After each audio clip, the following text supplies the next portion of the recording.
Hi and welcome to the channel. On today's video, I want to break down a mix that I did for an artist called Bidz. This is Diverted. This is a 2-track beat and vocals, but I'll show you guys what I did to the beat to actually make it sit in with the vocal, which means obviously how to blend a 2-track beat with vocals so it cuts through. And also I'll show you guys what I did to the vocal bus, the mix bus, and also the FX. But this video will be for members only. Obviously, a couple of it I will show public, especially what I did to the vocal. But the rest of the video, if you want to watch it, you need to join my members. Or if you want to buy it outright, hit me up and I'll show you how to. Let's get to the video. So guys, here we are on the door. And just before we listen to this mix, I would have to mention there's 2 things missing from the original track that has been put out by the artist and what we will listen to here, which is basically 2 inserts. As you can see my IO here, I have 2 inserts going to analog hardwares. So the first one is SSL bus compressor 500 series. I'll probably try to put a photo of it somewhere when I'm editing the video. But this first one, after obviously this is my mix bus, which is stereo bus or the master bus, whatever you want to call it. So after all these plugins, it went through this first one, which is going out to my SSL bus compressor 500 series. Then from there, it went out again to SSL Fusion. But on the Fusion, the only 2 module that I'm using is the Violet EQ and the high frequency compressor. That's it. I'm not using the, the vintage drive, which is saturation. I'm not using that. And I'm not using the stereo image or the transformer is off. So it's only going through the EQ and also the high frequency compressor, which basically, pushes high frequency down if it becomes too much. So apart from that, the rest is now what is in the box. Let's have a quick listen to some of the elements. I'll break you all down if you don't understand it. Do I speak in a different language? I'm making a mark, no beef from the past. Don't care if my jeans ain't branded. You know my grind, man, I'm always working. Fuck a phone call, we can meet in person. Trust me, I know pain and hurting. Know the road works, but I got diverted. Yeah, I know the road works, but I got diverted. We all know pain and hurting. I know the road works, but I got diverted. Yeah, fuck that, we can meet in person. Let's just listen to this first verse because we'll focus a bit more on it later. Just kick back, so broke, living out of bin bags. No jokes, I can't believe I did that. But yeah, I really did live that. But with that being said, don't act to pretend till I'm active again. Then I can't spend bags on an outfit. Need sweets on cream, that's hundreds and thousands. Get rich from rap, they doubt it. Looking back, it's a bit nostalgic, like I didn't have beef for counting. Like them. Then I moved onto the vocals, but before then obviously all this goes to this stereo bus, which is like mix bus. And with vocals, I mix them in 2 stages. So the first thing is on the main vocal, I tend to put things like my pitch correction, and on this one, this actually started it off on my laptop, which I didn't have most of the plugin that I would normally use. That's why if you notice on this vocal, for instance, I'm using the Logic pitch correction, which did the job fantastically. But if I had started this mix on here, which is my main studio, and not on my laptop, I would have used Antares Autotune Pro. I've got the Antares Autotune Pro. That's what I would have used. Not that it's any better, but that's what I gravitate to. But this did the job, so there's no issues whatsoever. The final mix had this pitch correction by Logic. After that, I'll bus it to bus 1. Sometimes depending, I might use bus 2, bus 3, but obviously the main thing is my routing is usually from the main audio. I'll send it to a bus where I will then put most of the other elements. Why? Because if I have 2 lists that I've cut, like this particular mix, for instance, I have this lead verse 1 here, there's verse 2 here, because it's the same artist. So I'm obviously using the same effect. So if I had put this effect on here, means I will need to recreate the same effect here using a lot of CPU. but bossing it here, which I've called lead, I might name it lead boss, but I've just put it lead, means two of them are actually getting the same treatment. And if I have any other sound that I want to put there, I'll put it. Sometimes, even if it's different artists, I also tend to still send it there, but on the main boss, maybe do another EQ shaping, like tone shaping, to make it match what the other vocal is already sounding like before they now merge here and get treated as one, if that makes sense. But this one is the same artist, so there was none of that. So the first thing is an EQ, which is Pro Q3. So I'm using some of the dynamic bands here to notch some resonances.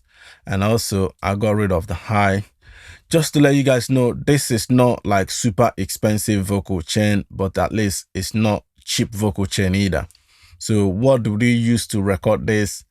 What we've used is Ashton Spirit microphone, and that went straight to Apollo Twin Mark II interface. So there's no external preamps, just the preamp on the Apollo, and there's no external compressors or EQs.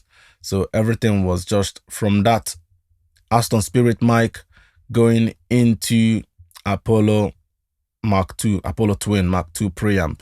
So that's what we recorded this vocal with. Now let's go ahead and listen to what the vocal sounded like without all these effects.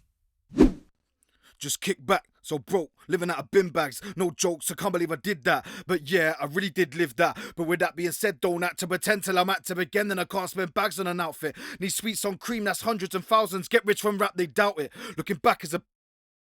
So we've added pitch correction, obviously added the EQ to sort of roll off the low at 50 Hertz, and then a little bit of deep at 463, just to get rid of some of the room tone that I could hear.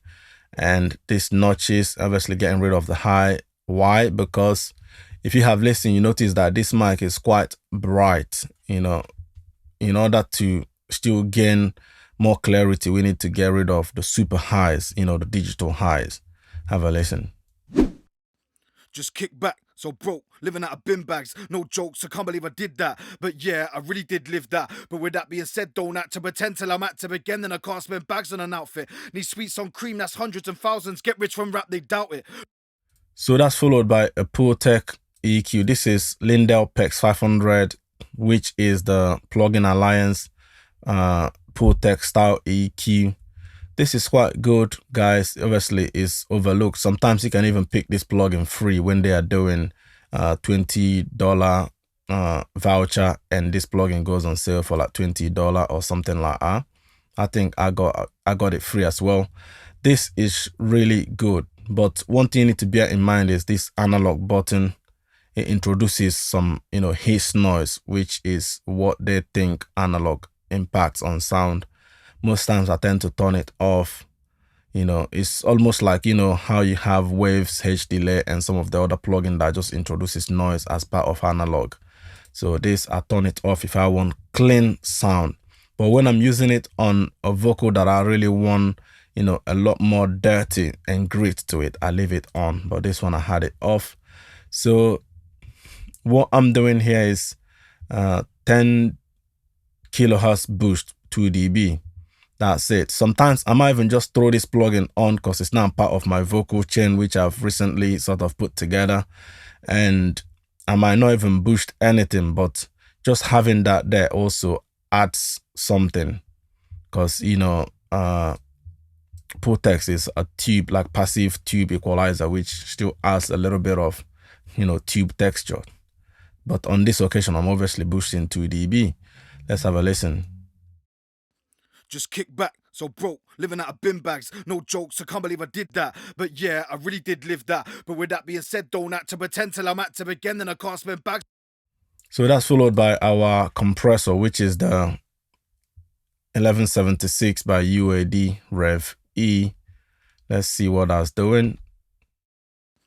Just kick back, so broke, living out of bin bags. No jokes, I can't believe I did that. But yeah, I really did live that. But with that being said, don't act to pretend till I'm active again. Then I can't spend bags on an outfit. Need sweets on cream, that's hundreds and thousands. Get rich from rap, they doubt it. So you can see this first compressor, what I'm using it to target is the high peaks, not, to glue things together. So just, to shave the higher peaks to sort of bring it closer to the rest of the vocal. So that's followed by an SSL, which is SSL Channelstrip 2. So on here, I'm just, backing down minus 3 dB at 3.18 kilohertz, usually about 3K is what I target here. And then on this side, 1.6 kilohertz, which is 1600 hertz. I'm backing it by 2 dB as well. Then the low shelf at 135 hertz. This is a low shelf. I'm backing it by minus 5 dB.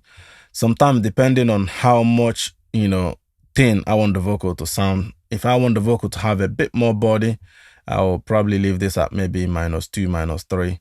But on this one is obviously minus 5 point something. Let's have a listen, because this is where I shape the sound now to sort of sit in and not be, overbearing.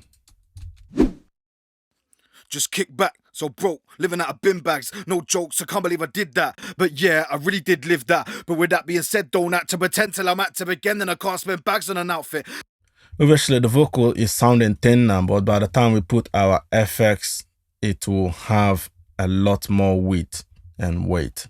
So that's followed by Suite 2, which is obviously targeting resonances. I put it ×2, sampling, oversampling, and also resolution high.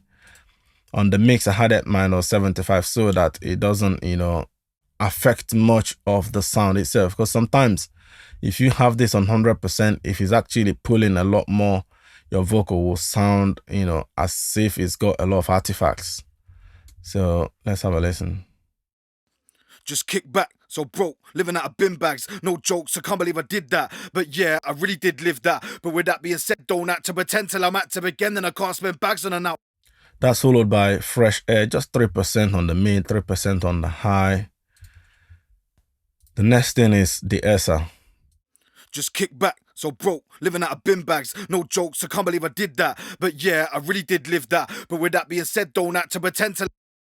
After that, we're now going into this multi-pressor by Logic Pro. This is just a multi-band compressor, but I'm using it to target this 11K because I feel like there's a frequency that's still poking out there. And also I'm using the high to act as another high frequency de-esser. Just kick back, so broke, living out of bin bags. No jokes, I can't believe I did that. But yeah, I really did live that. But with that being said, don't act to pretend till I'm active again. Then I can't spend bags on an outfit. If you notice that 10.5, 11 kilohertz, certain words, it pushes it down. And then when those words are not there, it's not moving. So I'm using that to target. I call it 10 kilohertz, 10K basically is what I've saved this preset that I tend to use. But even though I've named it 10K, 10K is usually my starting point. I then move up. I could go up to 14K, 12K, but usually from 8K to 14K is where I use this to sort of target where it's overbearing.